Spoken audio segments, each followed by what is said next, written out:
আসসালামু আলাইকুম ওয়া রাহমাতুল্লাহি ওয়া বারাকাতুহু। কোরআন তেলাওয়াত শুনুন এবং শিখুন চ্যানেলে আপনাদেরকে স্বাগত। সম্মানিত দর্শক, আজকে আমরা তেলাওয়াত করব পবিত্র কোরআনুল কারীমের সূরা কামার শেষ পর্ব। দর্শক, প্রতিদিন ধারাবাহিকভাবে পবিত্র কোরআনুল কারীম তেলাওয়াত শুনতে চাইলে, কোরআন তেলাওয়াত শিখতে চাইলে আমাদের ভিডিও দেখুন। আমাদের চ্যানেলে নুরানি কায়দা, নুরানি শিক্ষা, তাজবিদের ভিডিও আছে, দেখুন, শিখুন। সময় না হলে আমাদের সাথে সাথে পড়ুন, আমাদের তেলাওয়াত শুনুন। আমাদের চ্যানেলে বিভিন্ন ধরনের ইসলামিক মাসালা মাসাইল, মিলাদ, কিয়াম, দোয়া দরুদ, কালেমা, নামাজ, রোজা, হজ, যাকাত ইত্যাদি বিষয়ে ভিডিও দেওয়া হয়। প্রতিদিন ধারাবাহিকভাবে ভিডিও পাবেন। আমাদের ভিডিও ভালো লাগলে লাইক দিবেন, শেয়ার করবেন এবং সাবস্ক্রাইব করে আমাদের চ্যানেলে যুক্ত থাকবেন। বিশেষ করে শেয়ার করে আরও 10 জনকে তেলাওয়াত শুনতে, তেলাওয়াত শিখতে, ইসলামিক মাসালা মাসাইল শুনতে সহযোগিতা করবেন। আপনিও সহভাগী হবেন ইনশাআল্লাহ। আসুন তেলাওয়াত শুনি। أعوذ بالله من الشيطان الرجيم.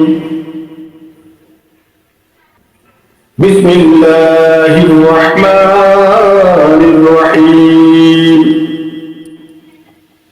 ولقد جاء آل فرعون النذر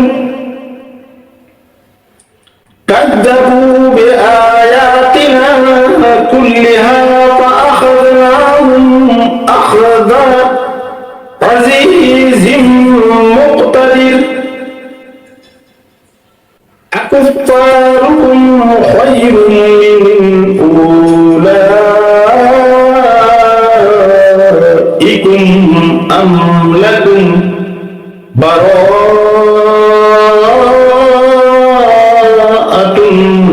في الزبر أم يقولون نحن جميع منتصر سيهزم الجمع ويولون الدبر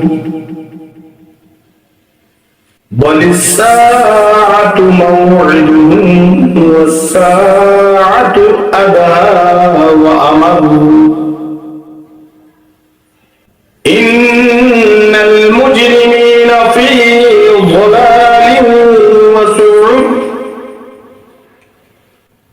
يوم يسحبون في النار على وجوههم ذوقوا مس سقر